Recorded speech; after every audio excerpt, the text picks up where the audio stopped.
मित्र नमस्कार. आजचा हा चौथा सेशन म्हणायला हरकत नाही आणि या सत्रामध्ये आपल्याला मार्गदर्शिका म्हणून योगिनी दास्ताने मॅडम लाभलेल्या आहेत. योगिनी दास्ताने मॅडम SPSSच्या माध्यमातून कोरिलेशन कसं काढायचं त्याच्याविषयी आपल्याला सखोल मार्गदर्शन करणार आहेत. आजच्या व्याख्यात्या योगिनी दास्ताने मॅडम यांची थोडक्यामध्ये ओळख करून देण्याचं काम मी स्वतःच करतो. मॅडम ठाकुर्ली येथील मंजुनाथ महाविद्यालयामध्ये अध्यापिका म्हणून कार्यरत आहेत. मॅडमची खऱ्या अर्थाने जी ओळख आहे ती एक डेडिकेटेड टीचर म्हणून, कारण महाविद्यालयाच्या वेबसाईटवरून त्यांच्या सोशल सर्कलवरून मॅडम किती उत्तम प्रकारे शिक्षिका आहेत याची आपल्याला उत्तम माहिती मिळते. Madam classroom management, application oriented teacher या अनुषंगाने आपल्या दैनंदिन अध्यापनामध्ये फोकस करत असलेले दिसून येतात.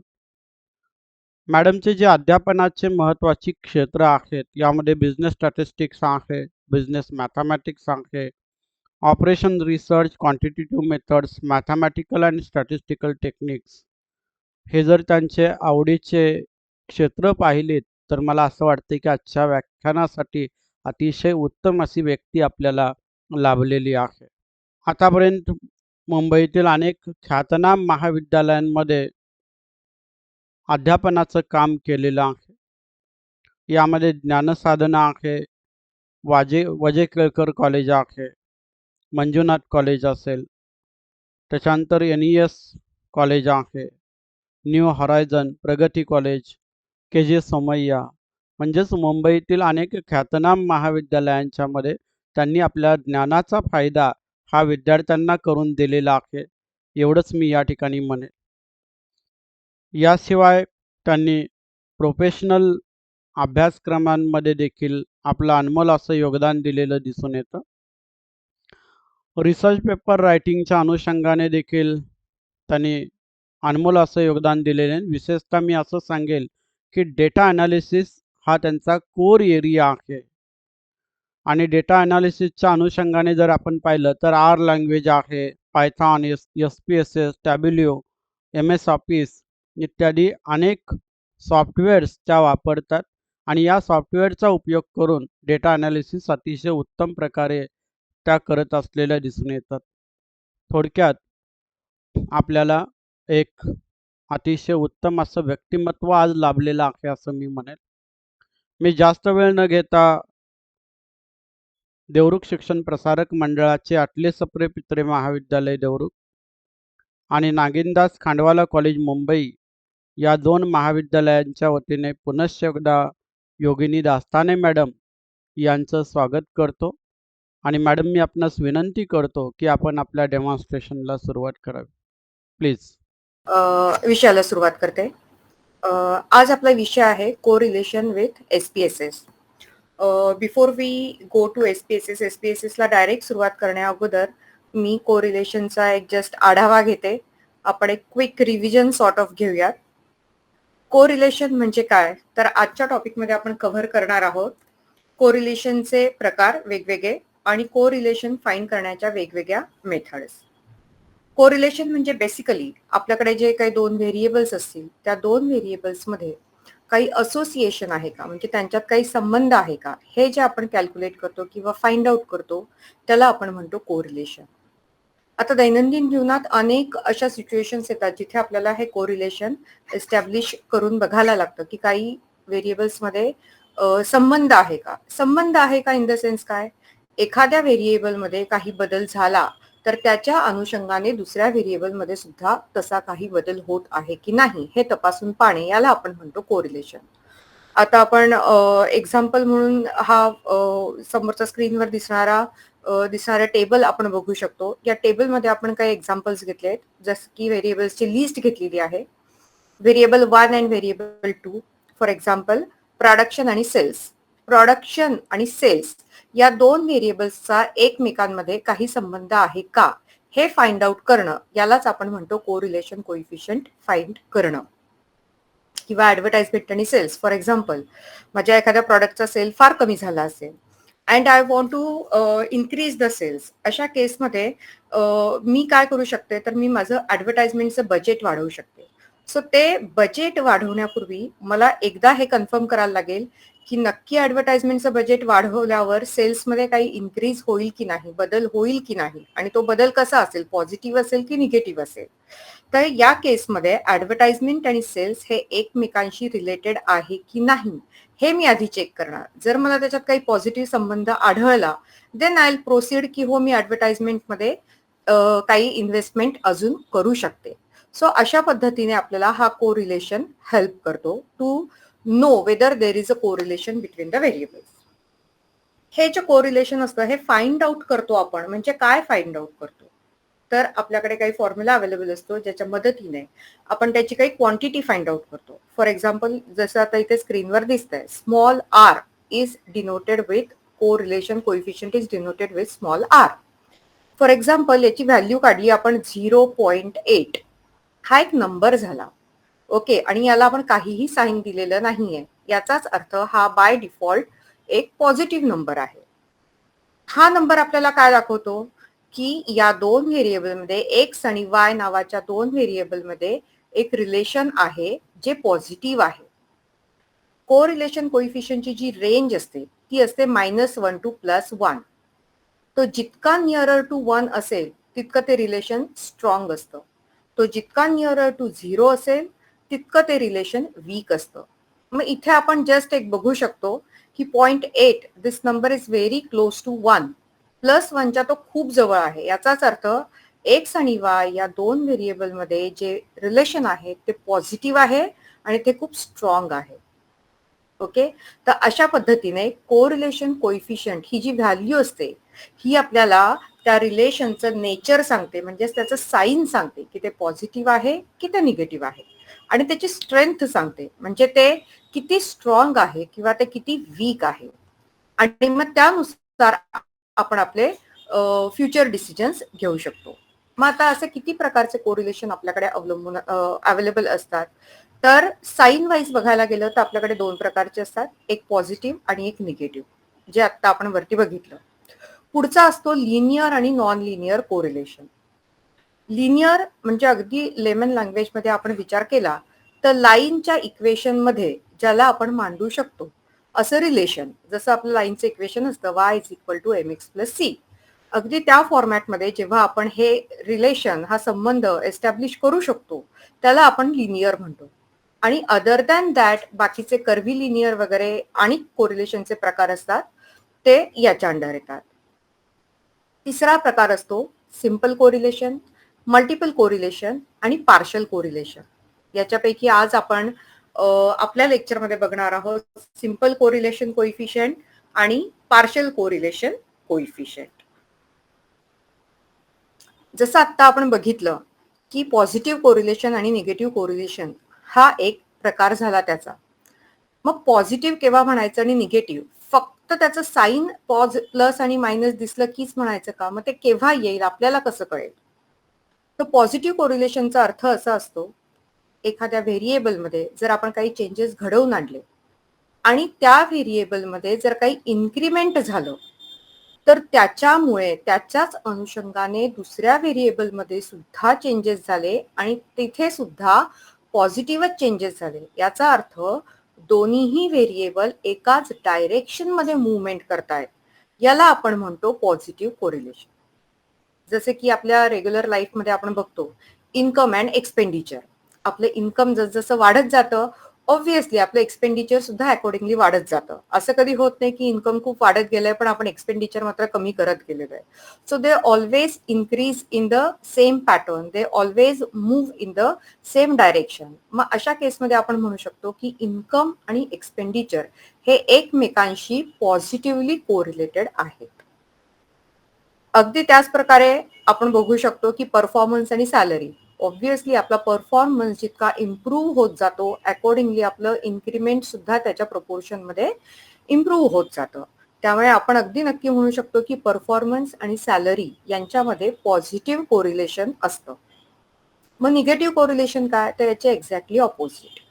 निगेटिव्ह कोरिलेशन म्हणजे एखाद्या व्हेरिएबलमध्ये जर इन्क्रिमेंट होत असेल, तर त्याच्या परिणामामुळे दुसऱ्या व्हेरिएबलमध्ये जेव्हा डिक्रिमेंट होतं, म्हणजेच 2 व्हेरिएबल जेव्हा अपोझिट डायरेक्शनमध्ये मूव्ह होत आहेत, त्यावेळेस आपण म्हणू शकतो की या दोघांमध्ये कोरिलेशन आहे, पण ते निगेटिव्ह आहे.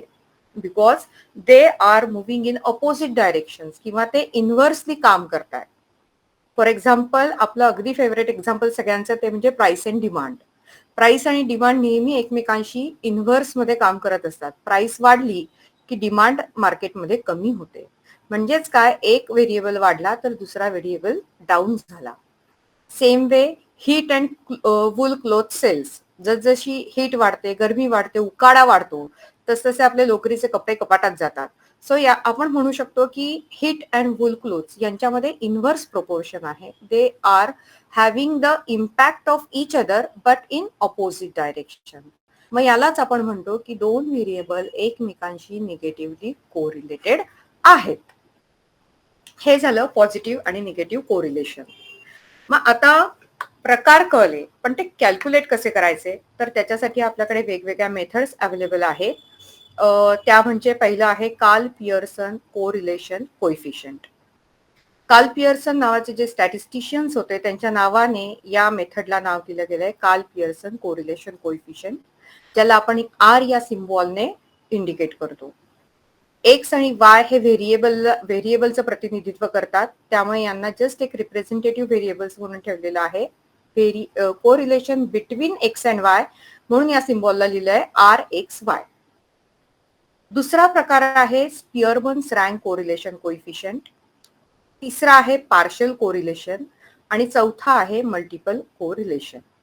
आजच्या लेक्चरमध्ये आपण मुख्यत्वे बघणार आहोत कार्ल पियर्सन कोरिलेशन, स्पियर्समन कोरिलेशन आणि पार्शियल कोरिलेशन. आता तिघांचा एक शॉर्ट रिव्ह्यू घेऊयात की कोणत्या कोणत्या सिच्युएशन्समध्ये, कोणत्या कोणत्या वेगवेगळ्या परिस्थितीमध्ये हे तिघांचा उपयोग केला जाऊ शकतो. पहिला आहे कार्ल पियर्सन कोरिलेशन कोइफिशियंट. जसं की आपल्याला सगळ्यांना माहिती आहे की आतापर्यंत आपण रिसर्चमध्ये हे बघितलं आहे की आपले डेटा हे किती प्रकारचे असतात किंवा स्केल आपण बघितलेले आहेत. इंटरव्हल रेशो डेटा असतो, ज्याला आपण कंटिन्युअस डेटा असं सुद्धा संबोधतो. दुसरा असतो आपला नॉमिनल डेटा, ज्याच्यामध्ये ऑर्डर मॅटर करत नाही. आणि तिसरा तो जो कॅटेगरिकल डेटा असतो. आणि तिसरा असतो ऑर्डिनल डेटा, जिथे रँक फार महत्वाच्या असतात, म्हणजे ऑर्डर फार महत्वाची असते. तो जो पहिला प्रकार आहे कंटिन्युअस डेटा किंवा ज्याला आपण म्हणू शकतो पॅरामेट्रिक डेटा. पॅरामेट्रिक डेटा म्हणजे तोच जो क्वांटिटेटिव्ह असतो, ज्याच्यामध्ये न्यूमरिक व्हॅल्यूज असतात, नंबर्स अवेलेबल असतात, ज्याला आपण इंटरवल किंवा रेशो स्केल असं सुद्धा संबोधतो रिसर्चच्या भाषेमध्ये. अशा प्रकारचा डेटा जेव्हा आपल्याकडे अवेलेबल असतो त्यावेळेस आपण मुख्यत्वे वापरतो कार्ल पियर्सन कोरिलेशन कोइफिशियंट. आता ज्यावेळेस आपण हा फॉर्म्युला अप्लाय करतो, त्याच्यासाठी फॉर्म्युला दिलाय हा R X Y is equal to covariance upon standard deviation of both the variables. पण आता आपल्याला हा फॉर्म्युला लक्षात ठेवण्याची किंवा पाठांतराची गरज नसते, कारण की in SPSS they have given already the readymade model. Model already SPSS मध्ये बिल्ड इन आहे. त्यामुळे आपल्याला फक्त व्हॅल्यूज इनपुट करायचे असतात आणि आपल्याला हे डिसाईड करायचं असतं की मॉडेल कोणतं रन करायचंय. त्यामुळे आता आपल्याला फॉर्म्युला लक्षात ठेवण्याची आज काही आवश्यकता नाहीये. पण आपण फक्त डेटा हातात आला म्हणून कोरिलेशन रन करू शकतो का? तर नाही, डायरेक्ट आपण रन करू शकत नाही.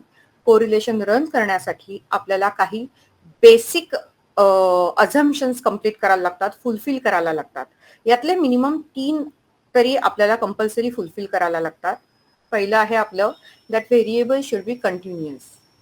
ते आपण बघणार की डेटा क्वांटिटेटिव्ह आहे की नाही. दुसरं आपल्याला चेक करायला लागतं की आपल्याला जो डेटा दिला गेलेला आहे तो नॉर्मली डिस्ट्रीब्युटेड आहे की नाही आहे.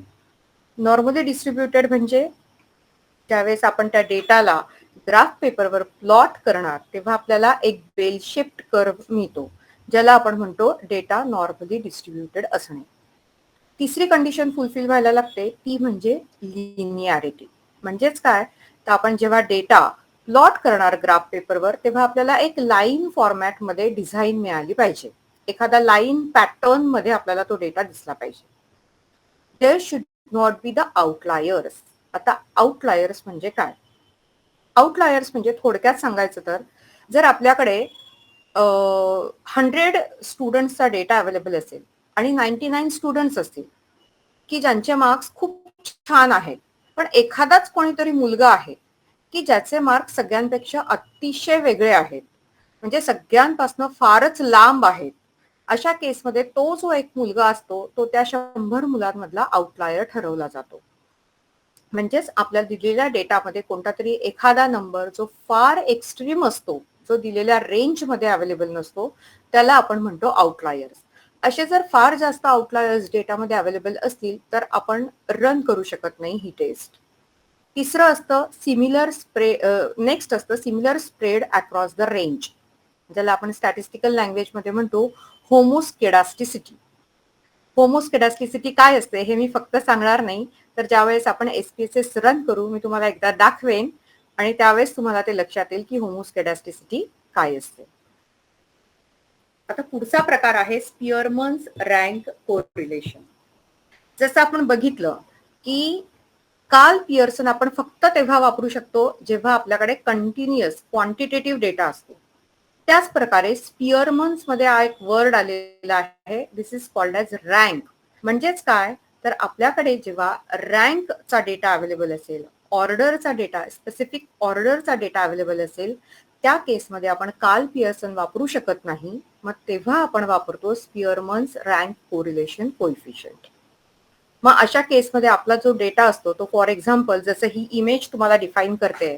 फॉर एक्झाम्पल आपण टीव्हीवर अनेक शोज बघत असतो ज्याच्यामध्ये जजेस त्यांचे डिसिजन देत असतात depending on certain criterias. They give the points to the students आणि ते पॉइंट जमा झाले की ज्याचे पॉइंट सर्वात जास्त त्याला पहिली रँक मिळते, then first runner up and then second runner up. अशा केसमध्ये आपण म्हणू शकतो की आपण कोणता कोरिलेशन फाईंड करू शकतो, तो स्पिअर्समन रँक कोरिलेशन. कारण इथे आपल्याकडे त्या पार्टिसिपंट्सचे, त्या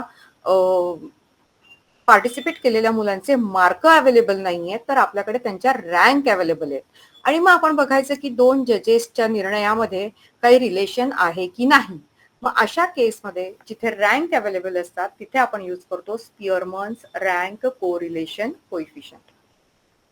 आता याच्यामध्ये एक प्लस पॉइंट असा आहे की इथे तुम्हाला रँक पियर्सन सारखा कोणत्याही प्रकारचे अझम्पशन टेस्ट करावे लागत नाही. Whether the data is linear, whether the data is having homoscedasticity, किंवा तो डेटा नॉर्मल आहे की नाही, या सगळ्या अझम्पशन्सला आपण ओव्हरलुक करतो. हे तपासण्याची आपल्याला काहीही गरज नसते. We can directly go and run it in SPSS. आता तिसरा प्रकार आहे partial correlation coefficient. Partial correlation coefficient या दोघांपेक्षा थोडा वेगळा आहे. इथे आपल्याकडे तिसरा व्हेरिएबल किंवा त्याच्याही पेक्षा जास्त व्हेरिएबल इन्व्हॉल्व होतात. मग अशा केसमध्ये याला कसं सॉल्व्ह केलं जातं? आता आपण इथे एक एक्झाम्पल बघूयात. फॉर एक्झाम्पल मला हे चेक करायचं आहे की एखाद्या व्यक्तीमध्ये किंवा ह्युमन बिंग्समध्ये हार्ट अटॅकची टेंडन्सी आणि ओबेसिटी या दोघांमध्ये काही रिलेशन आहे की नाही. आता हार्ट अटॅकची टेंडन्सी आणि ओबेसिटी हे जर आपण बघायला गेलं तर सहसा आपण म्हणत असतो की हार्टचा प्रॉब्लेम नको असेल तर आपल्याला वजन कंट्रोलमध्ये ठेवायला पाहिजे. पण असंही नाहीये की फक्त ओबेसिटी हा एकच इश्यू आहे जो आपल्याला हार्ट अटॅकचे रिस्क वाढवतो. There are so many other factors which get involved in the heart attack tendency. जसं की आपण एक्झाम्पल म्हणून एक घेतलेलं आहे हॅबिट ऑफ स्मोकिंग. तुम्ही जेव्हा स्मोकिंग करता त्यावेळेस त्या हॅबिटमुळे सुद्धा हार्टवर काही ऍडव्हर्स इफेक्ट होऊ शकतात. मग अशा केसमध्ये जर माझ्याकडे हे 3 डेटा अवेलेबल असतील परंतु मला फक्त हार्ट अटॅक टेंडन्सी आणि ओबेसिटी या दोघांमधलाच रिलेशन फाईंड करायचं असेल, अशा केसमध्ये मला सर्वप्रथम या दोघांवरचा स्मोकिंगमुळे होणारा इम्पॅक्ट हा रिमूव्ह करावा लागेल. आणि ज्या वेळेस हा इम्पॅक्ट मी रिमूव्ह करेल त्यावेळेस मला या दोघांमधला कोरिलेशनचं स्टेटस समजू शकेल की हे किती स्ट्रॉंगली किंवा किती वीकली कोरिलेटेड आहे. आता आपल्याला असंही वाटू शकतं मग हा डेटा आपण कन्सिडरच करायचा नाही, डायरेक्ट याच दोघांना कन्सिडर करायचं, तर असं नाहीये. आपल्याकडे जेव्हा तिसरा फॅक्टर अवेलेबल असतो तेव्हा त्याचा इम्पॅक्ट कमी करून आपण या दोघांना जेव्हा एकत्र बघतो त्यावेळेस ते कोरिलेशन कसं आहे ते आपल्याला चेक करायचं आहे. त्यामुळे या टाईपच्या कोरिलेशनला आपण म्हणतो पार्शियल कोरिलेशन कोएफिशियंट. आता आपण बघितलं की कोरिलेशन कोएफिशियंट याची रेंज असते -1 टू +1. आपण सगळ्यांनी जर एक नंबर लाईन व्हिज्युअलाइज केली तर आपल्या लक्षात येतं की नंबर लाईनवर सेंटरला असतो 0. सेंटरच्या राईट साईडला असतात सर्व पॉझिटिव्ह व्हॅल्यूज आणि सेंटरच्या लेफ्ट साईडला असतात सर्व निगेटिव्ह व्हॅल्यूज. ज्यावेळेस आपण पॉझिटिव्ह म्हणतो याचा अर्थ त्या कोरिलेशनची व्हॅल्यू 0 पासून +1 पर्यंत व्हॅरी होऊ शकते. ज्यावेळेस आपण निगेटिव्ह रिलेशन म्हणतो त्यावेळेस त्या कोरिलेशनची व्हॅल्यू ही 0 पासून लेफ्ट साईडला -1 पर्यंत व्हॅरी होऊ शकते. आता ह्याच्यामध्ये आपण काही स्लॅब्स पाडले आहेत.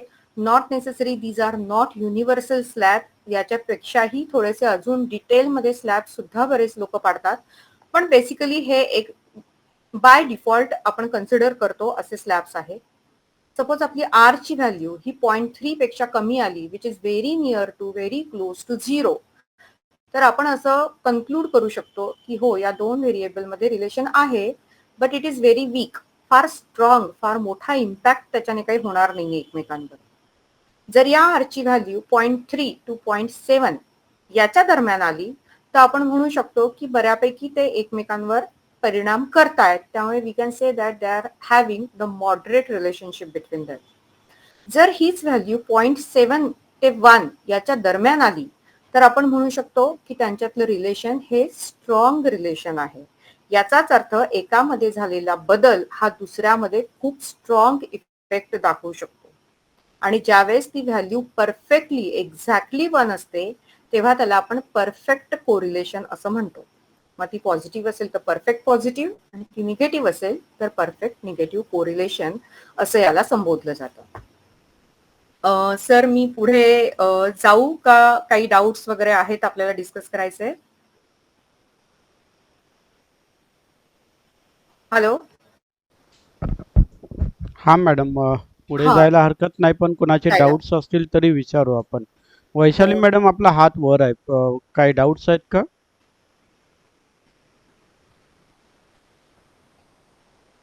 नाही सर, सॉरी चुकून झालंय ते. Okay okay okay okay. मग मी पुढे जाते. ओके. आता आपण जसं म्हटलं होतं की कोरिलेशन करताना काही बेसिक अझम्पशन्स हे कम्प्लीट व्हायला लागतात, फुलफिल किंवा सॅटिस्फाय व्हायला लागतात. त्याच्यामध्ये त्याच्यापैकीच एक अझम्पशन आहे ते म्हणजे लिनियारिटी. म्हणजे ज्या वेळेस आपल्याकडे असलेला डेटा आपण ग्राफ पेपरवर प्लॉट करायचा प्रयत्न करतो त्यावेळेस आपल्याला एखादा असा linear pattern in the sense एका लाईनच्या फॉर्मॅटमध्ये पॅटर्न दिसून यायला पाहिजे, ज्याला आपण म्हणतो, ज्या ग्राफला आपण म्हणतो स्कॅटर प्लॉट. हा स्कॅटर प्लॉट यूज करून आपण जस्ट त्यांच्यातलं लिनियर रिलेशन आहे की नाही हे एकदा चेक करतो. त्यामुळे आपल्याला ग्राफच्या मदतीने सुद्धा हे समजून येतं की दोन व्हेरिएबल मध्ये रिलेशन आहे की नाही. मग ग्राफवरच आपण का नाही थांबत, तर आपल्याला ते रिलेशन स्ट्रॉंग किंवा वीक किती आहे याचा नंबर, मॅग्निट्यूड जी हवी असते, स्ट्रेंथ हवी असते, त्याच्यासाठी आपण कॅल्क्युलेशनचा पार्ट परफॉर्म करतो. आता इथे स्क्रीनवर आपल्याला काही डेटा आहेत जे मी इमेजच्या फॉर्मॅटमध्ये इथे मांडलेले आहेत. या टाईपच्या डायग्राम्सला आपण म्हणतो स्कॅटर डायग्राम किंवा स्कॅटर प्लॉट. आता हा जो आपला पहिला स्क्वेअर आहे ज्याच्यामध्ये आपण हे डॉट्स प्लॉट केलेले आहेत, तर आपण सगळेजण एक बघू शकता इथे की हे जे डॉट्स आहेत हे अपवर्ड डायरेक्शन मध्ये पुढे चाललेले आहेत. याचाच अर्थ काय की एक्स ऍक्सिस आणि वाय ऍक्सिस, एक्सच्या व्हॅल्यू जसजशा वाढत चाललेल्या आहेत अगदी त्याचप्रमाणे वायच्या व्हॅल्यू सुद्धा वाढत चाललेल्या आहेत. त्यामुळे आपल्याकडे एक लिनियर पॅटर्न तयार झालेला आहे, अपवर्ड लिनियर पॅटर्न तयार झालेला आहे. Since it is upward pattern आपण म्हणू शकतो की हे या दोघांमध्ये लिनियर रिलेशन आहे आणि ते सुद्धा पॉझिटिव्ह आहे. आणि सगळ्यात महत्वाचं ते बऱ्यापैकी स्ट्रॉंग आहे, कारण की नंबर्स हे फार विखुरलेले नाहीये. आपण जर दुसरं बघितलं तर तुम्हाला लक्षात येईल की हे नंबर अगदी लिनियर पॅटर्न मध्ये आहेत, अगदी एका लाईन मध्ये आहेत, पण तरीही काही काही ऑब्झर्वेशन्स हे थोडे आजूबाजूला स्प्रेड झालेले आहेत. But they are not destroying the pattern. म्हणजेच काय झालं तर यांच्यात फार घट्ट असं पॉझिटिव्ह कोरिलेशन नाहीये, तर मॉडरेट ऍव्हरेज प्रमाणातलं पॉझिटिव्ह कोरिलेशन आहे. जर आपण इथे चौथी डायग्राम बघितली तर इथे आपल्या लक्षात येतं की हा जो पॅटर्न आहे हा डाऊनवर्ड आहे. म्हणजे वायची व्हॅल्यू मोठी होती ती हळूहळू हळूहळू कमी होत चालली आहे. पण त्याच वेळेस एक्सची व्हॅल्यू मात्र वाढत चालली आहे. याचाच अर्थ काय की both the variables are moving in the opposite direction. Y is decreasing but X is getting increase. तर अशा केसमध्ये आपण म्हणू शकतो की हे निगेटिव्ह कोरिलेशन आहे. आणि काही व्हॅल्यूज या भलेही लिनियरचा पॅटर्न डिस्ट्रॉय नाही करत आहेत, पण ते त्याच्यापासून थोड्याफार प्रमाणात स्कॅटर होत आहेत. अशा केसमध्ये आपण याला म्हणतो moderate negative correlation. Same way जर आपण चौथी डायग्राम पाचवी डायग्राम बघितली इथे, तर इथे आपल्याला दिसून येतं की ते स्ट्रॉंग निगेटिव्ह कोरिलेशन आहे. कारण हा लिनियर पॅटर्न खूप व्यवस्थित प्रकारे सांभाळला गेलेला आहे. त्यामुळे याला आपण म्हणतो सिन्स इट इज डाऊनवर्ड, आपण याला म्हणणार स्ट्रॉंग निगेटिव्ह कोरिलेशन. आता हे झाले आपले पॉझिटिव्ह निगेटिव्ह कोरिलेशन. ही तिसरी आणि ही सहावी या दोन डायग्राम्स या चार डायग्राम्स पेक्षा थोड्या वेगळ्या आहेत. की जी तिसरी डायग्राम आहे आपण इथे म्हणू शकतो का की या दोन कोर एक्स आणि वाय या व्हेरिएबल मध्ये काही बॉन्डिंग आहे किंवा काही कोरिलेशन आहे. तर आपण म्हणू शकतो की बॉन्डिंग आहे. केमिस्ट्री पॉइंट ऑफ व्ह्यू जर आपण बघितलं तर केमिस्ट्रीमध्ये जसे मॉलिक्युल्स आपल्याला फार जवळ दिसायचे तर आपण म्हणायचो की त्यांच्यात बॉन्डिंग आहे. सो इथे दिसायला तसं दिसतं, पण we are interested in linear collinearity. म्हणजेच काय तर आपल्याला कोणत्या पॅटर्न मध्ये हवंय, सर्क्युलर पॅटर्न मध्ये नकोय, तर आपल्याला लिनियर पॅटर्न मध्ये त्यांचा संबंध हवाय. की जर एक्स वाढत असेल तर वाय वाढू दे, जर एक्स कमी होत असेल तर वाय कमी होऊ दे किंवा opposite. So here we cannot have any linear pattern. याचाच अर्थ असा की एक्स आणि वाय हे एकमेकांशी अजिबात कोरिलेटेड नाहीये, त्यांचा एकमेकांशी काहीही संबंध नाहीये. तरीही ते जर त्यांच्या व्हॅल्यूज बदलत असतील तर that is because of some other factors involved in them. मग ते सॅम्पलिंग फ्लक्च्युएशन्समुळे असू शकतं किंवा इतर कोणत्याही कारणांनी असू शकतं. तशीच ही जर सहावी डायग्राम आपण बघितली, हा स्कॅटर प्लॉट, तर इथे आपल्याला दिसेल की इथे एक पॅटर्न दिसतोय, पण आणि थोड्याफार प्रमाणात तो स्ट्रॉंगही दिसतोय, पण this is again not a linear pattern. मग हा पॅटर्न कोणता आहे तर इथे आपण थोडा कर्व ऑब्झर्व करतोय. So this is called as curvy linear relationship. X and Y मध्ये रिलेशनशिप आहे, पण कशी आहे तर कर्वी लिनियर आहे. तर जेव्हाही आपण डेटा आपल्याकडे येतो तेव्हा सगळ्यात पहिल्यांदा त्या डेटाला स्कॅटर प्लॉटवर टाकून चेक करायचं असतं की त्यांच्यामध्ये लिनियरिटी आहे की नाही. And then we can proceed for the calculations. Next स्लाइडवर आपण बघतोय how to check the normality. आता नॉर्मॅलिटी चेक करणे याचा अर्थ काय तर आपला दिलेला डेटा हा इक्वली डिस्ट्रीब्युटेड, इक्वली स्प्रेड आहे की नाही. कशात तर बेल शेप्ड कर्व मध्ये. आपलं नॉर्मल डिस्ट्रीब्युशन जनरली आपण जेव्हा पॅरामेट्रिक डेटा बघतो तेव्हा पॅरामेट्रिक डेटामध्ये आपल्याला बेसिकली एक अझम्पशन असतं की डेटा हा नॉर्मली डिस्ट्रीब्युटेड असला पाहिजे, म्हणजेच या बेल शेप्ड कर्व मध्ये तो बसला पाहिजे. मग अशासाठी आपण SPSS मध्ये जे इनबिल्ट मॉडेल आहे ग्राफमध्ये, हिस्टोग्राम नावाचं, त्याला रन करतो आणि त्याच्यावर आपण चेक करतो की डेटा नॉर्मल आहे की नाही. मग प्रत्येक व्हेरिएबलसाठी आपल्याला ते इंडिव्हिज्युअल रन करून बघायला लागतं. आता असा शेप जर दिसला जो आपल्याला इथे स्क्रीनवर दिसतोय बेल शेप मध्ये, तर आपल्याला कळतं की डेटा नॉर्मल आहे. मग कसा शेप दिसल्यावर आपल्याला कळेल की डेटा नॉर्मल नाहीये, तर त्याच्यासाठी आपण या दोन डायग्राम्स बघूया. या दोन डायग्राम्स मध्ये तुम्हाला लक्षात येईल बेल आहे, अगदीच नाहीये असं नाहीये, पण हा बेल हा एका बाजूने स्ट्रेच झालेला आहे. दिस इज नॉट सिमेट्रिक डायग्राम. मागची डायग्राम जर आपण बघितली तर हा कर्व आपल्याला सिमेट्रिक दिसत होता. सेंटरच्या दोन्ही बाजूला तो इक्वली स्प्रेड झाला होता. पण पुढच्या डायग्राम मध्ये जेव्हा आपण बघतोय तेव्हा हा स्प्रेड आपल्याला अनइक्वल दिसतो. दिस इज व्हेरी अनसिमेट्रिक किंवा असिमेट्रिक. ज्यावेळेस आपण लेफ्ट डायग्राम बघतोय ज्याला आपण टायटल दिलंय निगेटिव्ह स्क्यू असं लेबल दिलेलं आहे.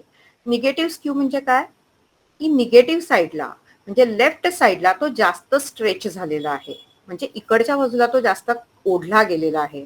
आणि पॉझिटिव्ह स्क्यूड म्हणजे काय तर हा इकडच्या बाजूला उजव्या बाजूला जास्त ओढला गेलेला आहे. तर आपल्याला असा डेटा नकोय की कोणता तरी एका बाजूला तो जास्त अक्युमुलेट होईल आणि दुसऱ्या बाजूला कमी राहील. आपल्याला असं नको. आपल्याला असाच डेटा हवे जो सिमेट्रिकली डिस्ट्रीब्युटेड असेल आणि म्हणून आपल्याला जो कर्व हवे तो असा सिमेट्रिक मोडमध्ये दिसला पाहिजे. त्यामुळे आपण जेव्हा हिस्टोग्राम रन करणार त्यावेळेस आपल्या स्क्रीनवर जर अशा प्रकारचा ग्राफ आला तरच आपण प्रोसीड करायचं. असे ग्राफ जर आपल्याला दिसले तर आपण प्रोसीड करू शकत नाही. मग अशा केसमध्ये आपण काय करायचं तर ते मी तुम्हाला नंतर सांगते. आता आपण जरा ही स्लाइड आपण जरा नंतर बघूयात. आता आपण SPSS कडे बघूयात. सर मी थेरॉटिकल पार्ट संपवलेला आहे. थेरॉटिकल पार्ट मध्ये काही डाऊट्स असतील तर विचारू शकतात कोणी. मॅडम डाऊट होईल असं काय आपण ठेवलंच नाही नाही, ना? पण तरी देखील विचारू. हा. डॉक्टर राजू सर, सर काय डाऊट्स आहेत? No sir. ओके. ओके, मग मी SPSS करते run. Sir, please continue, sir. Yes thank you. Sure sir, sure thank you. Okay, आता आपण सर्वप्रथम बघूयात कोरिलेशनचा सर्वात पहिला जो प्रकार आपण बघितला होता, पहिली मेथड जी आपण बघितली होती that is Karl Pearson correlation coefficient. तर त्याच्यासाठीचा आपण एक छोटासा प्रोजेक्ट किंवा छोटासा डेटा बघूयात आणि त्याला अनालाइज कसं करायचं आणि त्याच्यातनं कन्क्लुजन कसं काढायचं ते आपण बघूया.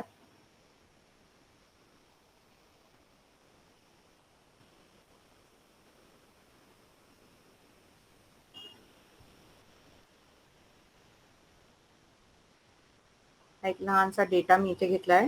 डेटा विजिबल आहे? Yes, ma'am. स्क्रीन आहे. यस.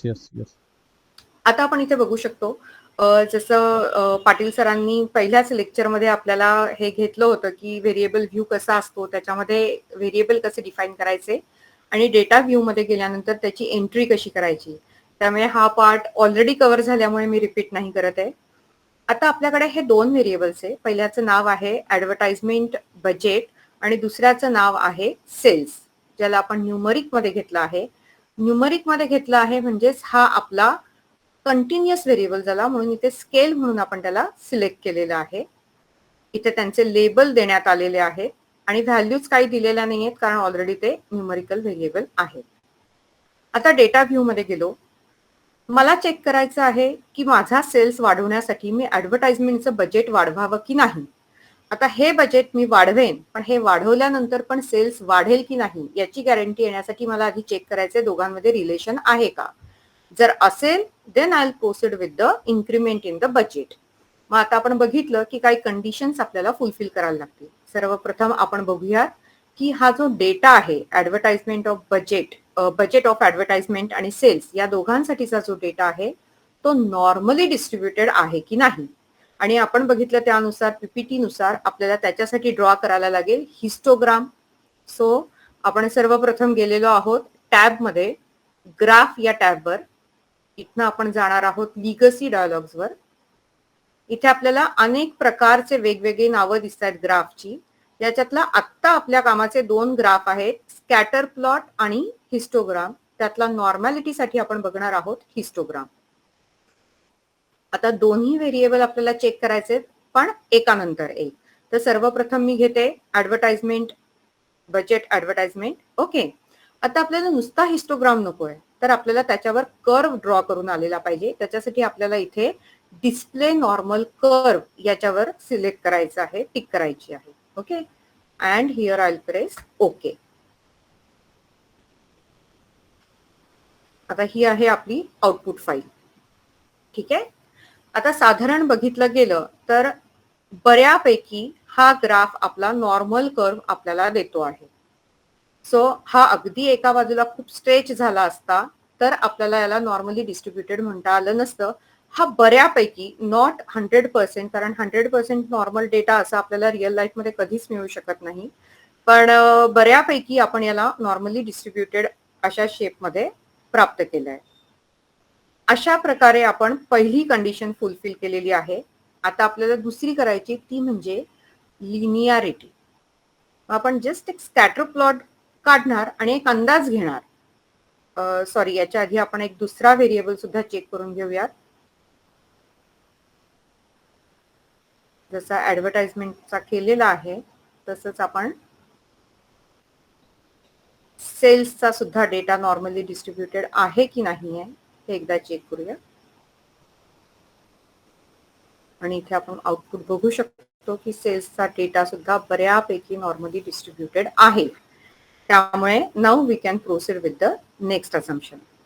आता ही स्टेप पार केल्यानंतर आपल्याला चेक करायचं आहे की लिनियरिटी आहे की नाही. आपल्याला स्कॅटर प्लॉट मध्येच एक साधारण अंदाज येऊन जातो की दोन्ही व्हेरिएबल एकमेकांशी रिलेटेड आहेत की नाही. आता आपले व्हेरिएबल दोन व्हेरिएबल्स आहेत. एक व्हेरिएबल जाईल एक्स ऍक्सिसवर आणि दुसरा व्हेरिएबल जाणार आहे वाय ऍक्सिसवर. आता आपल्याला प्रश्न पडू शकतो की कोणता व्हेरिएबल एक्स ऍक्सिसवर घ्यायचा आहे आणि कोणता वाय ऍक्सिसवर घ्यायचा आहे. तर बेसिकली डिपेंडन्सी हा पार्ट कोरिलेशन कोइफिशियंट या टॉपिक मध्ये येतच नाही. ज्या वेळेस आपण रिग्रेशन किंवा टाइम सिरीज कडे मूव्ह करतो त्यावेळेस आपल्याला हे चेक करायला लागतं की कोणता व्हेरिएबल हा डिपेंडंट आहे आणि कोणता इंडिपेंडंट आहे. आणि त्याच्यानुसार आपल्याला डिसाइड करायला लागतं की आपल्याला एक्स वर काय आणि वाय वर काय घ्यायचंय. त्यामुळे इथे आपण कोणताही व्हेरिएबल कोणत्याही ऍक्सिसवर प्लॉट करू शकतो इन केस ऑफ कोरिलेशन. आता हा दुसरा व्हेरिएबल मी एक्स ऍक्सिसवर घेते and I will just press okay. Okay, आता हा आहे आपला. अगदी खूप लिनियर पॅटर्न आपल्याला दिसत नाहीये. जसं आपण हिस्टोग्राम मध्ये सुद्धा चेक करण्यात केलं त्यावेळेस आपल्याला कळलं अगदी खूप जास्त नॉर्मल डेटा हा नव्हता पण खूप स्क्यूड सुद्धा नव्हता.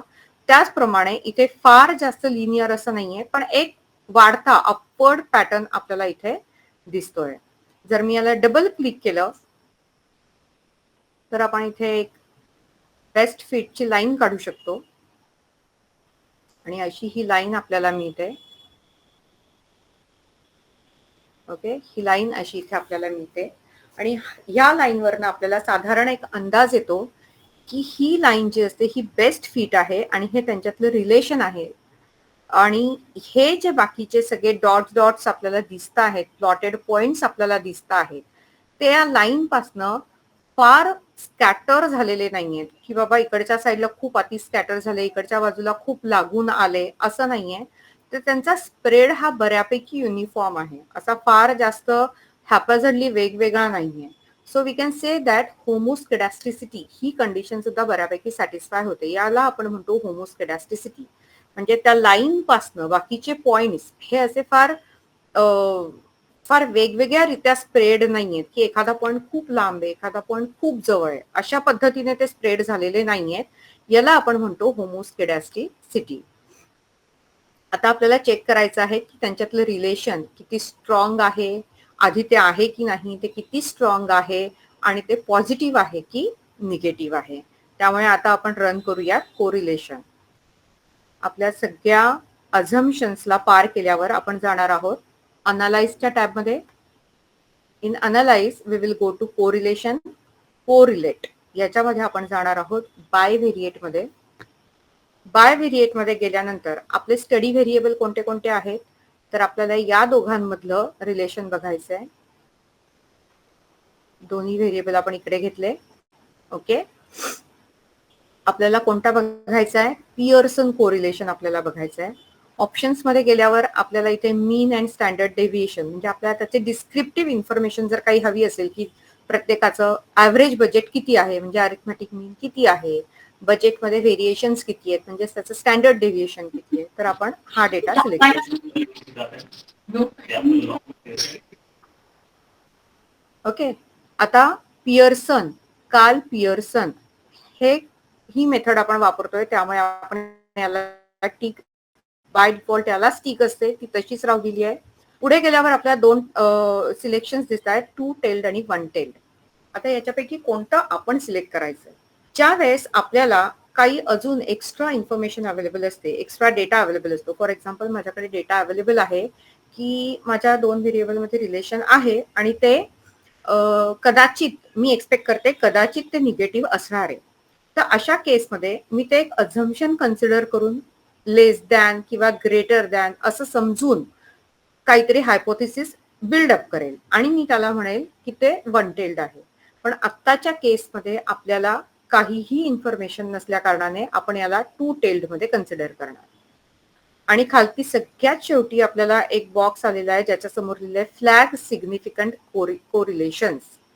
याचा अर्थ काय, याला पण टिक केली आहे. याचा अर्थ काय, तर ते जे टेबल येईल रिझल्टचं त्याच्यामध्ये ते जे नंबर्स असतील पी व्हॅल्यूचे वगैरे त्याच्या समोर ऍस्टेरिस्क म्हणून आपल्याला खूण करून येईल की सिग्निफिकंट व्हॅल्यू आहे की नाही.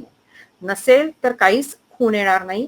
सिग्निफिकंट व्हॅल्यू असेल तर आपल्याला ऍस्टेरिस्क लावून येईल. याला आपण ओके करणार आहोत आणि हे आलेले आहेत आपले टेबल. आपण मीन आणि स्टँडर्ड डेव्हिएशन सिलेक्ट केलं होतं त्यामुळे इथे हे डिस्क्रिप्टिव्ह स्टॅटिस्टिक्स नावाचं एक टेबल आलेलं आहे. या टेबलमध्ये आपल्याला लक्षात येतं की आपल्याकडे डेटा कितीचा होता, तर 10 नंबर ऑफ ऑब्झर्वेशन्स आपल्याकडे होते आणि हे त्याचे रिस्पेक्टिव्ह कॅल्क्युलेट केलेले एसपीएसएस ने काही मेझर्स आहेत. आता आपलं मुख्य कामाचं टेबल आहे ते म्हणजे हे कोरिलेशन्सचं टेबल. या टेबलमध्ये आपण बघू शकतो हे आहे आपलं ऍडव्हर्टाइजमेंटचं बजेट आणि हे आहे सेल्स. हे दोन आपले व्हेरिएबल आहेत. आता या टेबलमध्ये अनेक व्हॅल्यूज आहेत पण आपल्याला फक्त काय बघायचं आहे, we are interested in this two values 0.780 आणि पुढची व्हॅल्यू आहे 0.008. या दोन व्हॅल्यूज कशाच्या आहेत, तर सगळ्यात पहिल्यांदा ही जी व्हॅल्यू आहे 0.780 ही व्हॅल्यू आहे आपल्या कोरिलेशन कोएफिशियंटची म्हणजे आर ची. म्हणजेच आपल्याला काय कळलं, तर ऍडव्हर्टाइजमेंटचं जे बजेट आहे आणि माझा होणारा सेल्स आहे यांच्यामध्ये पॉझिटिव्ह कोरिलेशन आहे. पॉझिटिव्ह का, कारण त्याचं साइन पॉझिटिव्ह आलं आहे आणि कोरिलेशन आहे पण ते कसं आहे, तर ते स्ट्रॉंग आहे. वाय स्ट्रॉंग, कारण आपण पीपीटी मध्ये बघितलं होतं इथे ह्या आपल्या रेंजेस होत्या की ज्या वेळेस कोरिलेशनची व्हॅल्यू 0.3 टू 0.7 असते तेव्हा मॉडरेट असतं आणि 0.7 टू 1 असतं त्यावेळेस ते स्ट्रॉंग कोरिलेशन असतं. आणि आत्ताची आपली व्हॅल्यू तशीच आलेली आहे 0.780. So we can say that ऍडव्हर्टाइजमेंटचं बजेट आणि सेल्स यांच्यामध्ये स्ट्रॉंग पॉझिटिव्ह कोरिलेशन आहे. म्हणजेच इथे आपण सांगितलेलं आहे, कन्क्लूड केलेलं आहे की देर is a correlation between two variables. आता ही दुसरी व्हॅल्यू आपल्याला काय सांगते, 0.008. तर आपण परत एकदा पीपीटी कडे मूव्ह करू.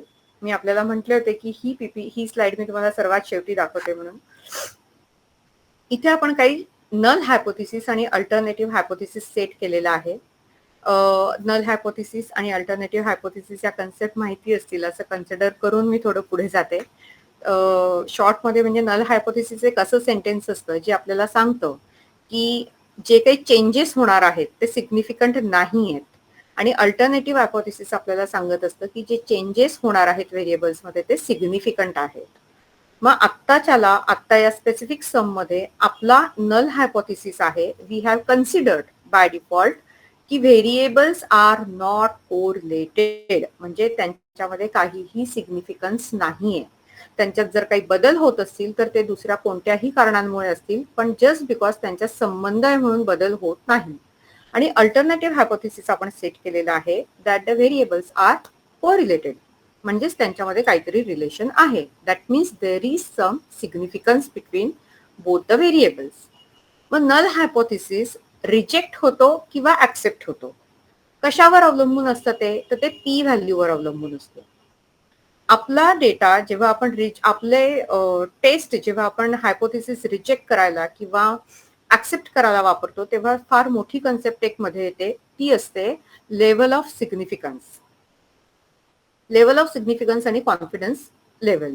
कॉन्फिडन्स लेवल म्हणजे काय, 95% कॉन्फिडन्स आपण असतो या रिझल्ट बद्दल, म्हणजेच बट ऑब्व्हियस वरचे 5% जे आहे ती आपली रिस्क असते. So we can say that at 5% level of significance आपण हा हायपोथिसिस रिजेक्ट किंवा ऍक्सेप्ट करतो. म्हणजे या रिझल्टची आपण घेतलेली रिस्क किती आहे ते आपण डिक्लेअर करतो. ओके, मग आता हा त्याचा रूल असतो की पी व्हॅल्यू जी आपण कॅल्क्युलेट केली आहे ती जर लेस दॅन 0.05 अशी असेल तर नल हायपोथिसिस हा रिजेक्ट होतो. and we can say that alternate hypothesis can be accepted. पण जर p व्हॅल्यू ही ग्रेटर दॅन 0.05 आली तर आपण म्हणत असतो null hypothesis is accepted.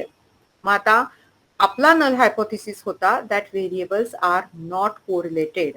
Now we will just compare the p value. 0.008 ही आहे आपली p व्हॅल्यू. सिग्निफिकन्स टू टेलच्या समोर जी व्हॅल्यू कॅल्क्युलेट करून येते टेबलमध्ये त्याला आपण म्हणतो p व्हॅल्यू. मग आपली p value 0.008 which is very much less than 0.05. म्हणजेच p value is less than 0.05. So what is the conclusion? That H0 is rejected. आणि काय होता H0? Variables are not correlated. मग हे रिजेक्ट झालं आहे सेंटेन्स. आणि कोणतं सेंटेन्स ऍक्सेप्ट झालेलं आहे तर अल्टरनेटिव्ह हायपोथेसिसचं, that is variables are correlated. आणि जे आपण इथे सुद्धा सिद्ध करून दाखवलेलं आहे की त्यांच्यातलं कोरिलेशन हे 0.780 आलेलं आहे, जे अतिशय स्ट्रॉंग आणि पॉझिटिव्ह आहे. So in both the ways we can say that X and Y variable, that is advertisement, budget and sales variable are correlated to each other. अशा पद्धतीने आपण SPSS मध्ये Karl Pearson correlation coefficient run करतो. That is for continuous data किंवा parametric data किंवा ज्याला आपण म्हणतो इंटरवल रेशो स्केल, या डेटासाठी आपण हे करतो. तर इथे आपलं कार्ल पियर्सन कोरिलेशन संपतं आहे. कोणाला काही डाऊट असतील तर विचारू शकतात.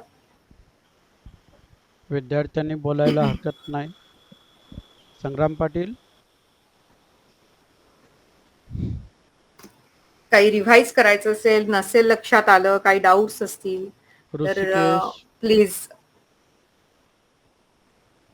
हॅलो. हा हा बोला. बोला. हा मॅडम, खूप छान पद्धतीनं प्रेझेंटेशन केलं आहात तुम्ही. पीपीटी पण आणि SPSS पण. त्याच्यामुळं समजलं नाही असा काही विषय नाहीये. खूप छान पद्धतीने समजलेला आहे. Thank you madam. Okay okay sir, ठीक आहे ठीक आहे. पुढे जाऊ मग मी आता. वैशाली आपण मॅडमचा हात पुढचं वर घेऊया. दिसतोय. Vaishali Yes, madam. ma'am. Vaishali madam, आपला हात वर आहे, काय बोलायचं आहे? नाही सर, ते मगासपासूनच आहे. नाही खूप ओके, छान मी झालंय तर- मॅडम मी ते तो- एक्सप्लेनेशन. ठीक आहे, मी ओके, हँड ओव्हर ओके. करून टाक. Thank you ma'am. Okay, okay thank you. Okay okay, no Mugdha issues, madam. Very nicely presented, ma'am. Okay okay, thank you, no problem. Hello, आपण एक- ma'am. हा, बोला I ना. have one doubt. बोला I have one doubt. बोला बोला. If Yes. p value changes as a 0.01, then that result is same or different? Yes, If हा we खूप change चांगला the- प्रश्न आहे ऍक्च्युली. हा खूप चांगला प्रश्न आहे ऍक्च्युली. आपण मोस्टली म्हणताना असं म्हणत असतो की if p value is less than 0.05 then H0 is rejected. पण 0.05 आपण असं यासाठी म्हणत असतो कारण by default SPSS 5% level of significance घेत असतो. ओके, पण जर आपलं आपण जर SPSS मध्ये मॅन्युअली आपल्याला हवे की 1%चा रिझल्ट हवे तर आपण त्याला 1% मध्ये चेंज करू शकतो and that time it will become 0.01. Okay, आता आपली जी व्हॅल्यू आलेली आहे इथे तुम्ही बघू शकाल, आपली व्हॅल्यू आलेली आहे 0.08. ही 0.05 पेक्षा तर लहान आहेच आहे, पण ही 0.01 पेक्षा सुद्धा लहान आहे. So we can conclude that this is rejected at 1% level of significance too. Okay, so that value is considered for both value, both that p value 0.05 and 0.01. Yes, पण आपल्याला कसं कळतं या but how we will come to know की ही कोणती value आहे. तर तुम्ही इथे जरा वरती टेबलमध्ये बघाल 0.780 याच्या डोक्यावर इथे वरच्या साईडला तुम्हाला 2 ऍस्टेरिस्क दिसतील. ज्यावेळेस 2 ऍस्टेरिस्क असतात याचाच अर्थ हे 1%ला चेक केलं गेलेलं आहे.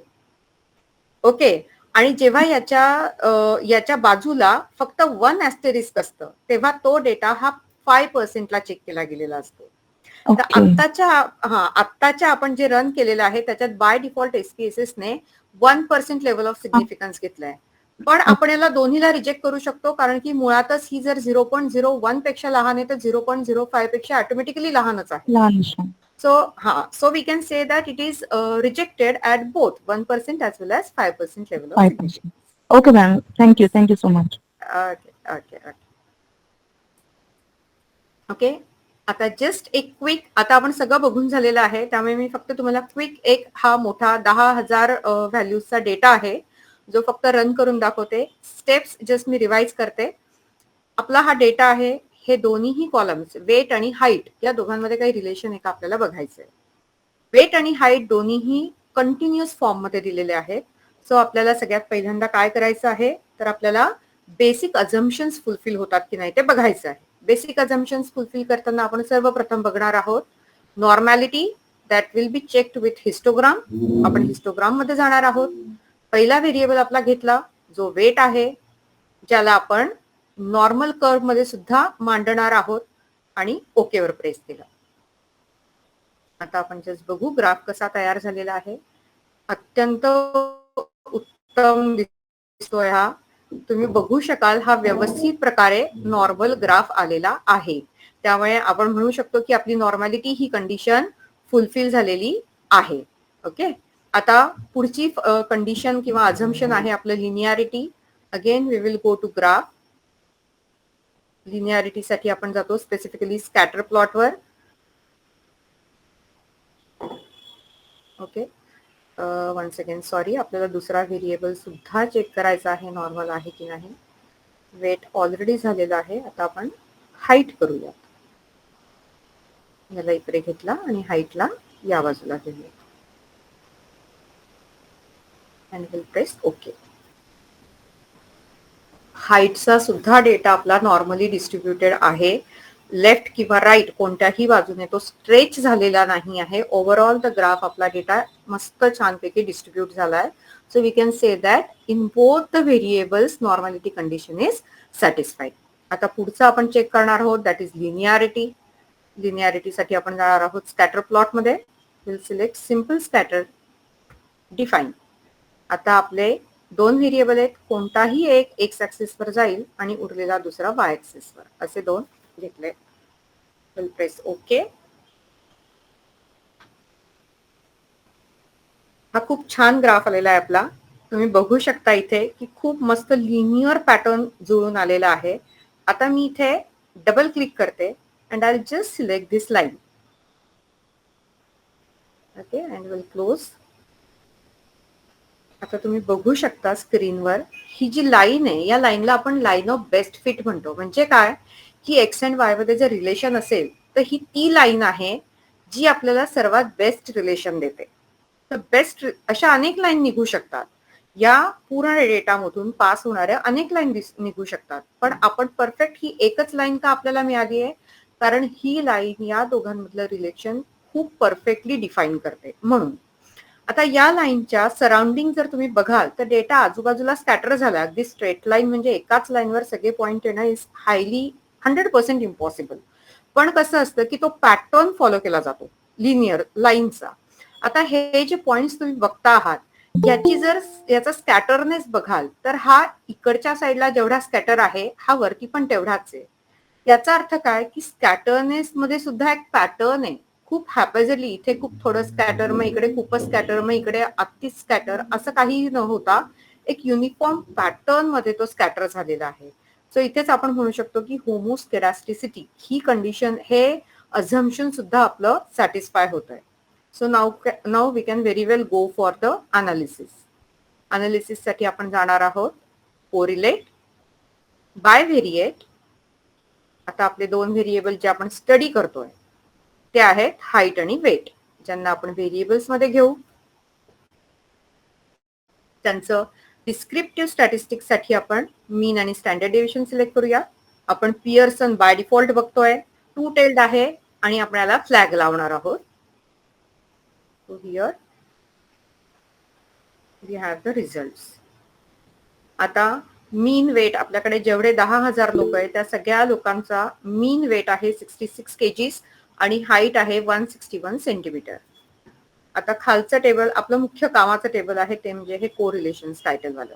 याच्यात आपल्याला कोणत्या दोन व्हॅल्यूज बघायच्या आहेत, तर एक तर पहिली 0.925 आणि दुसरी 0.000. आता ही ऍक्च्युली 0.000 फक्त 3च डिजिट दिसत आहेत, पण याच्या पुढे 1, 1, 2 काहीतरी असणार आहे, पण याला आपण झिरोच कन्सिडर करणार. आता ही जी पहिली व्हॅल्यू ही आपल्याला काय दाखवते की वेट आणि हाईट यांच्यातला जो कोरिलेशन कोएफिशियंट R आहे त्याचं आन्सर काय आहे, तर त्याचं आन्सर आहे 0.925 आणि 0.925 is very close to 1 plus 1. म्हणजेच आपण हे कन्क्लुजन काढू शकतो की वेट आणि हाईट यांच्यामध्ये पॉझिटिव्ह आणि व्हेरी स्ट्रॉंग कोरिलेशन आहे. आणि ही जी आहे ही पी व्हॅल्यू आहे जी की 0 आली आहे, 0.000. ओके, म्हणजे 0 पॉइंट ही जी आहे याच्याशी जर आपण कम्पेअर केलं तर 0.05 पेक्षा ती लहान आली आहे. याचाच अर्थ नल हायपोथेसिस हा रिजेक्ट झालेला आहे आणि अल्टरनेटिव्ह हायपोथेसिस हा ऍक्सेप्ट झालेला आहे. And we can say that weight and height, these two variables are correlated to each other. अशा पद्धतीने आपण कार्ल पियर्सन कोरिलेशनचा स्टडी करतो in case your collected data is in the form of continuous data, म्हणजेच नंबरच्या quantitative डेटाच्या form मध्ये असेल तर. ओके, इथे आपलं कार्ल पियर्सन कोरिलेशन कोएफिशियंट संपतं. So I think now we can move for next one, Spearman's correlation coefficient. Spearman's correlation coefficient हा जो प्रकार आहे हा फक्त त्याच केसमध्ये वापरला जातो ज्या वेळेस आपल्याकडे डेटा कोणत्या प्रकारचा अवेलेबल असतो, तर रँक पद्धतीचा अवेलेबल असतो. ओके, रँक म्हणजे कसं, मला नंबरची काही घेणं देणं नाहीये, माझ्याकडे काही कॅटेगरीज आहे ज्यांना मी ऑर्डर नुसार लावते. फॉर एक्झाम्पल स्क्रीनवर हा जो डेटा दिसतोय याला मी ऑलरेडी फीड करून घेतलेला आहे. आता इथे आपले दोन आहेत, एक नेम आहे जो मी फिल नाही करत बसले कारण आपल्याला तो लागणार नाहीये कॅल्क्युलेशन मध्ये. सेकंड कॉलम आपला आहे तो म्हणजे एज्युकेशन कॅटेगरी आणि थर्ड आहे income category.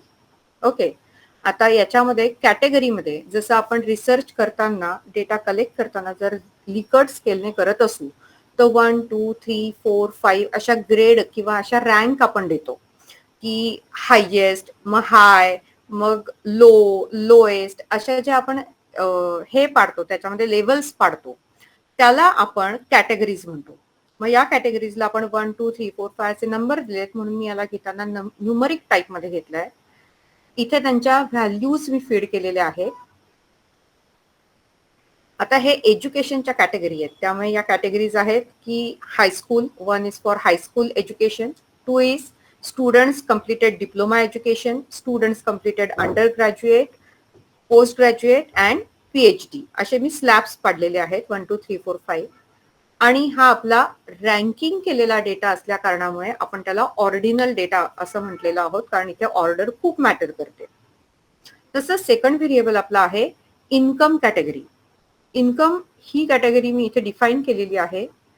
1 is very low income, second low income, third medium income, fourth high income and fifth is very high income. म्हणजे तुमची जी काही सॅलरी असेल त्याचे स्लॅब्स असतील त्यानुसार या कॅटेगरीज ठरवल्या गेलेल्या आहेत. आणि पुन्हा एकदा कॅटेगरीज आहेत त्याची ऑर्डर खूप मॅटर करते त्यामुळे आपण त्याला ऑर्डिनल डेटा असं डिक्लेअर केलंय. पुन्हा एकदा आपण डेटा व्ह्यू मध्ये घेऊया. आता आपल्याला चेक करायचं आहे की एज्युकेशनची कॅटेगरी आणि इन्कमची कॅटेगरी याच्यात काही रिलेशन आहे की नाही. जनरली आपण विचार करत असतो की एज्युकेशन तुमचं ज्या प्रमाणात असतं आपण त्या प्रमाणात आपलं इन्कम सुद्धा बघत असतो की बाबा म्हणूनच आपण शिक्षण जास्तीत जास्त घेण्याचा प्रयत्न करत असतो. तर आपल्याकडे जो डेटा कलेक्ट झालेला आहे त्यानुसार आपण इथे हे 2 कॉलम्स बनवलेत. आता हे नंबर जरी असले तरी ते न्यूमरिक नंबर नाहीयेत, ते कॅटेगरीचे नंबर आहेत. कॅटेगरीला दिलेली नावं आहेत ती, त्यामुळे याला आपल्याला कंटिन्युअस डेटामध्ये कन्सिडर नाही करता येणार म्हणून आपण याला कार्ल पियर्सन कोरिलेशनने सॉल्व्ह नाही करू शकत. मग अशा केसमध्ये आपण त्याला काय करतो, तर अशा केसमध्ये आपण त्याला स्पियर्समनने सॉल्व्ह करतो. मग त्याच्यासाठी काय, आता स्पियरमनने जेव्हा सॉल्व्ह करतो तेव्हा आपलं एक काम असतं ते म्हणजे ग्राफ ड्रॉ करण्याचं. कारण याच्यामध्ये कोणतेही अझम्पशन कन्सिडर करण्याची गरज नाहीये. हा टोटली नॉन पॅरामेट्रिक डेटा आहे. Non parametric in the sense जिथे आपलं क्वांटिटेटिव्ह काहीही नाही. मग आता आपण डायरेक्टली अनालिसिसला सुरुवात करणार. We will go to analyse. त्याच्यानंतर आपण कोरिलेशनच बघतो आहे, त्यामुळे कोरिलेशन मध्येच जाणार. आपण बायव्हेरिएट कोरिलेशन बघतोय म्हणून त्याच्यात गेलो. आपले स्टडीचे व्हेरिएबल कोणतं आहे, तर आपल्याला एज्युकेशनची कॅटेगरी आणि इन्कमची कॅटेगरी या दोघांना रिलेशनसाठी कन्सिडर करायचंय. आता फरक कुठे पडला, आपल्याला बाय डिफॉल्ट पिअर्सन स्टिक करून येतं, जे आपल्याला आठवणीने काढायचं आहे आणि आपण सिलेक्ट करणार आहोत स्पिअरमन्स कोरिलेशन कोइफिशियंट. ओके, आणि टू टेल्ड आणि again flag, rest of the things are same. आणि इथे आपण करणार आहोत ओके. ओके, आता पुन्हा एकदा आपल्याकडे कोरिलेशनचं हे टेबल आलेलं आहे, ज्याच्यामध्ये आपल्याला व्हॅल्यू ऑफ इंटरेस्ट कोणतं आहे, आपलं फक्त 0.580 आणि 0.001. कोणी मला हे कन्क्लुजन याचं सांगू शकेल, कारण कन्क्लुजन अगदी त्याच पद्धतीने करायचंय जे आधीचं केलं होतं आपण. So can we say there is any relationship between education category आणि income category? Anyone? Both are moderately correlated with each other. Both are moderately correlated, कारण 0 to 1 याच्या दरम्यान आल्यामुळे, पॉझिटिव्ह 1च्या दरम्यान आल्यामुळे ते पॉझिटिव्ह आहे, आणि 0.58 आलेलं आहे स्लॅब नुसार ते साधारण मॉडरेटली कोरिलेटेड आहे.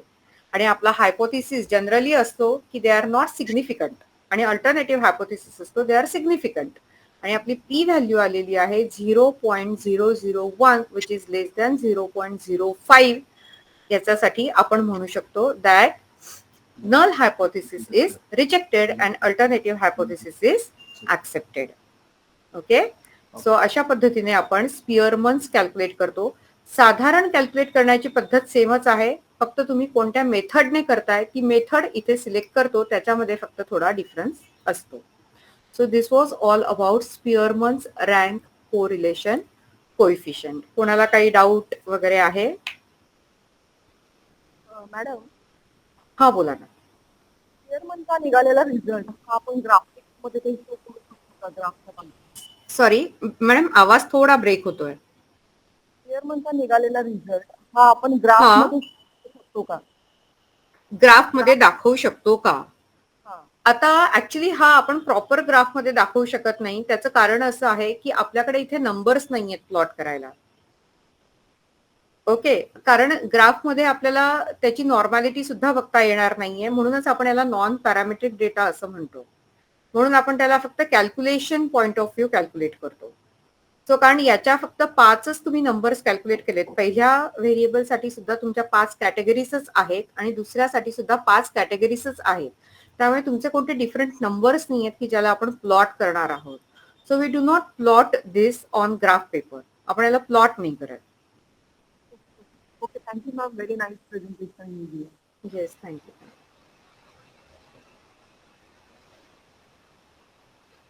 Madam, anyone else? हा Hello. बोला. हा बोला. त्याच्यामध्ये इन्कमचे जे स्लॅब तुम्ही घेतलेले होते, low medium high very high, बरोबर. स्लॅब मध्ये डायरेक्ट फिगर टाकल्या तर चालतं का? म्हणजे In the 0 sense- below 1 lakh, 1 lakh two 2 lakh, 2 to 4, otherwise 5. असं अच्छा, तुम्ही टेबल मध्ये म्हणता आहात का? हा, टेबल मध्ये जे तुम्ही घेतलंय, म्हणजे इन्कमचे कॅटेगरी दिल्या तुम्ही, बरोबर लो, मॉडरेट, हाय, व्हेरी हाय. बरोबर. त्याच्यामध्ये सर इथे आपण कॅटेगरीज पण देऊ शकतो, कारण आपण ज्यावेळेस डेटा कलेक्ट करतो याचा डेटा कलेक्ट करतो त्यावेळेस आपण त्या लोकांना, फॉर एक्झाम्पल क्वेश्चनेअर बनवलं तर आपण आयदर क्वेश्चनेअर जेव्हा आपण बनवतो तेव्हा लिकट मध्ये आयदर आपण देतो की जसं मी इथे घेतलेले आहेत, हे लेबल घेतले आहेत व्हेरी लो, लो, मीडियम, त्याच्याऐवजी तुम्ही डिफाईन करू शकता 10 lakhs, 0 to 5 lakhs, 5 lakhs to 10 lakhs, 10 lakhs to 15 lakhs, तुम्ही असं इथे देऊ शकता. पण या कॅटेगरीज ज्या आहेत, जे क्लास इंटरवल्स तुम्ही देणार आहात, पुन्हा आपण त्याला इथे व्हॅल्यू म्हणून लिकट नुसार 1, 2, 3, 4, 5 असे नंबर देणार आहोत. पण स्लॅब मात्र तुम्ही नंबर मध्ये देऊ शकता तिथे, but those will work as label only. हा म्हणजे त्याला कॅल्क्युलेशन मध्ये त्याचं काही पार्टिसिपेशन नसेल, पण जस्ट तुम्हाला स्वतःला क्लिअर व्हायला की 1 म्हणजे कितीचा स्लॅब आहे, यू कॅन डिफाईन. आणि ह्याच्यामध्ये कार्ल पियर्सनच्या ह्याच्यामध्ये लिनियर इक्वेशन तुम्ही दाखवलेलं बघा, मध्ये जी लाईन घेतलेली होती स्कॅटर मध्ये, ती कशी बरोबर. घेतली सांगा please. दाखवते.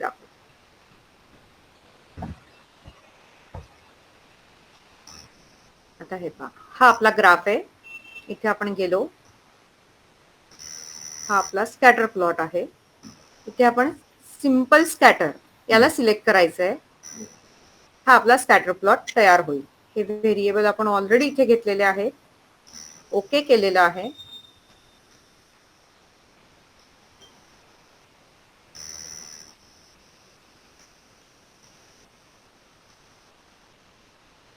ओके, हा आपला ग्राफ आलाय. आता हा जो ग्राफ आलाय याच्यावर तुम्हाला डबल क्लिक करायचंय. या ग्राफ मध्ये काही एडिट करायचं असेल, याला ऍक्टिव्हेट करायचं असेल तर याच्यावर डबल क्लिक करायचं. ओके, डबल क्लिक केल्यावर तुम्ही बघू शकता इथे वरती काही ग्राफचे सिम्बॉल्स दिसतात. अच्छा. याच्यामध्ये ही लाईन असणारा, हा जो तुम्हाला ओरिजिन मधनं एक लाईन जाणारा दिसतंय, त्याला आपल्याला सिलेक्ट करायचं. ओके, म्हणजे ही इथे लाईन ड्रॉ होईल.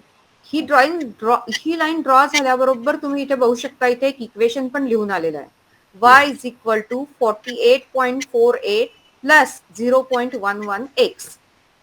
तर ह्याचा अर्थ काय? याचा अर्थ असा की x या व्हेरिएबल मध्ये एका युनिटचा जर बदल झाला तर त्याच्यामुळे y या युनिटमध्ये 0.11 इतका बदल होणार आहे. And this relation is the best relation for these both variables. Height आणि वेट साठी हे बेस्ट रिलेशन आहे. म्हणून या लाईनला आपण म्हणतो लाईन ऑफ बेस्ट फिट. आणि मग आपण याला जस्ट क्लोज करणार आहोत आणि मग ही ग्राफवर तुम्हाला लाईन इथे मिळते. Thank you. Okay, I have one more question. बोला. डेटा ज्यावेळी नॉर्मल आहे त्यावेळी आपण बघितलं, पण डेटा जर पॉझिटिव्ह सिरियस असतो त्याच्यामध्ये काय करायचं? परफेक्ट, खूप छान क्वेश्चन आहे. जर आपला न्यूमरिक डेटा आहे, क्वांटिटेटिव्ह, पॅरामेट्रिक, कंटिन्युअस डेटा आहे, मग आपण कार्ल पियर्सन वापरतो. पण हा डेटा जर नॉर्मल नसेल, हा स्क्यूड असेल, म्हणजे थोडक्यात यातली एक जरी कंडिशन सॅटिस्फाय होत नसेल, whether either it is not normal or it is not homoscedastic or it is not linear, यातली एक जरी कंडिशन फुलफिल नाही झाली तर इमिजिएटली या कंटिन्युअस डेटाला सुद्धा आपण स्पियरमन रँक कोरिलेशननेच कॅल्क्युलेट करतो. मग तुम्ही डायरेक्ट आहे त्या डेटाला स्पियरमनने कॅल्क्युलेट करू शकता. मग त्या केसमध्ये तुम्हाला कार्ल पियर्सन यूज करता येत नाही. मग अशा केसमध्ये आपल्याला कसं कळतं की आपल्याला केव्हा यूज करायचं आहे? मग फॉर एक्झाम्पल तुमचा डेटा हा अशा पद्धतीने दिसेल. हिस्टोग्राम काढल्यावर त्याच्यावर कर्व काढल्यावर हा कोणत्या तरी एका साईडला जास्त स्ट्रेच झालेला दिसेल. या दोनपैकी कोणती एक फिगर आपल्याला जर मिळाली, ग्राफ आपल्याला मिळाला, तर आपल्याला लगेच लक्षात येतं की आपल्याला कार्ल पियर्सन यूज नाही करायचंय. Then we will run Spearman's correlation coefficient. मग अशा केसमध्ये डेटा कंटिन्युअस असतो, तोही चालतो. Is it okay? Okay. Yes yes. Okay, आता आपण जस्ट जाऊया इकडे.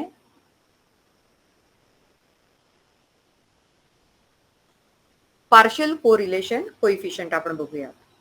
ओके, पहिला आपण बघितला होता that is Karl Pearson correlation coefficient. दुसरा आपण बघितला कार्ल पियर्सन आपण यूज केला कोणत्या डेटासाठी?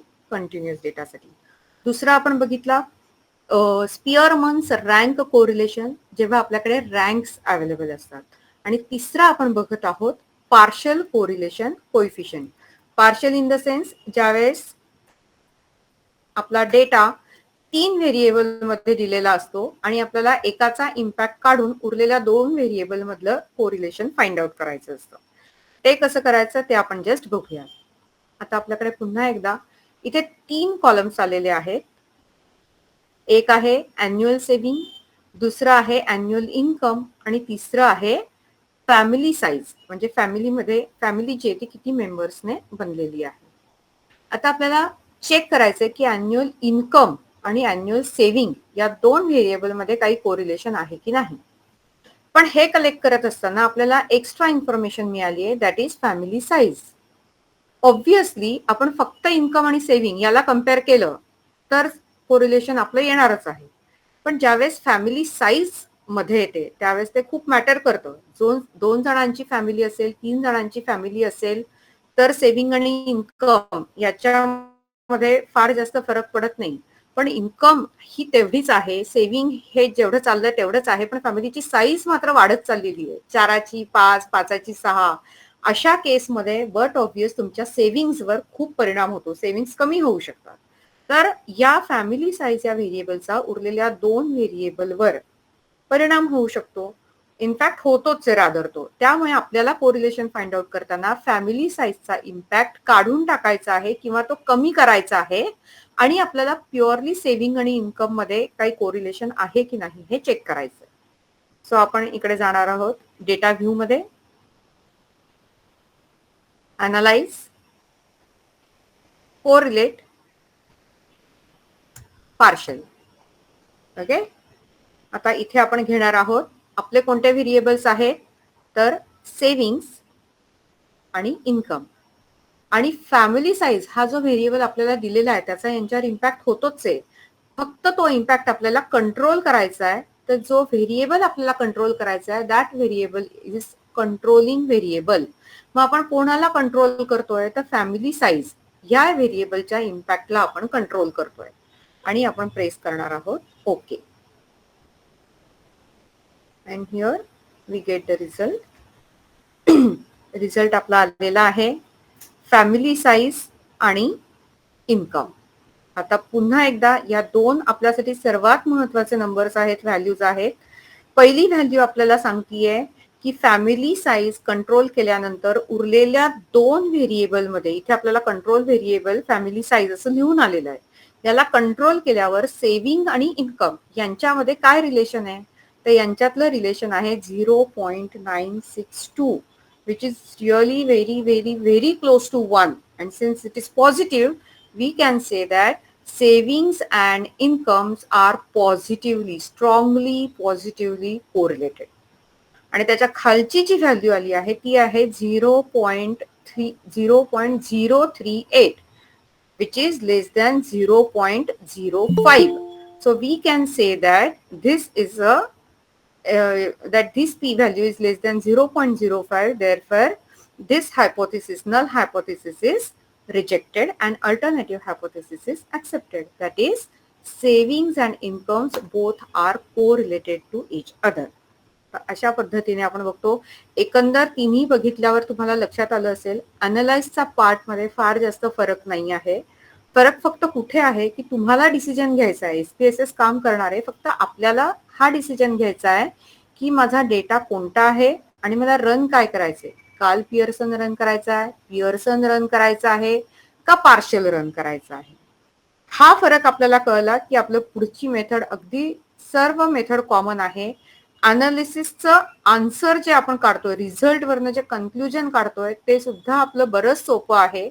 आपल्याला फक्त एवढ्या 2 व्हॅल्यूज बघायच्या आहेत आणि त्याच्यावरनं आपलं कन्क्लुजन काढायचं आहे. This value gives you the strength and the sign, that is nature of the correlation, and this value tells whether the null hypothesis is accepted or rejected. तो अशा पद्धतीने आपण हे फार बेसिक, खरं तर बघायला गेलं तर हे फार बेसिक इंट्रोडक्शन होतं कोरिलेशन कोएफिशियंट साठी. याच्यात स्टडी करायला गेलं तर थोडं खोल जात गेलं तर अजून बऱ्याच गोष्टी असतात, बऱ्याच टर्मिनॉलॉजीज असतात. याच्या पुढे थोडं गेलं की आपलं मल्टिपल कोरिलेशन सुद्धा येतं. पण वेळेअभावी आणि साधारण आपल्याला जो टॉपिक दिला होता त्याच्यानुसार मी जे प्रस्तुत करू शकते तुमच्या समोर माझ्या परीने ते एवढं आहे. तर अशा पद्धतीने आज मी आपला हा कोरिलेशनचा टॉपिक संपवते. तरी कोणाला काहीही डाऊट्स असतील तर प्लीज विचारा. Thank you madam. आपण अतिशय उत्तम प्रकारे याची मांडणी केलेली आहे. धन्यवाद. आणि हे तिन्हीही खरं तर अनेक वेळेला अनेक जण सॉफ्टवेअर वापरतात आणि फंडामेंटल माहिती नसतं. हा कॉमनली आढळणारा एरर आहे. पण आज हे दोन्ही तुम्ही रिमूव्ह करून टाकलेलं आहे. Okay. Okay, thank you so much sir. कोणाला काही डाऊट्स असतील तर विचारा please.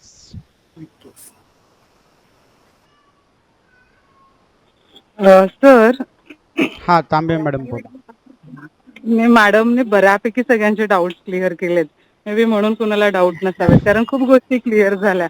Ma'am really thank you ma'am. Okay okay, thank you. My pleasure.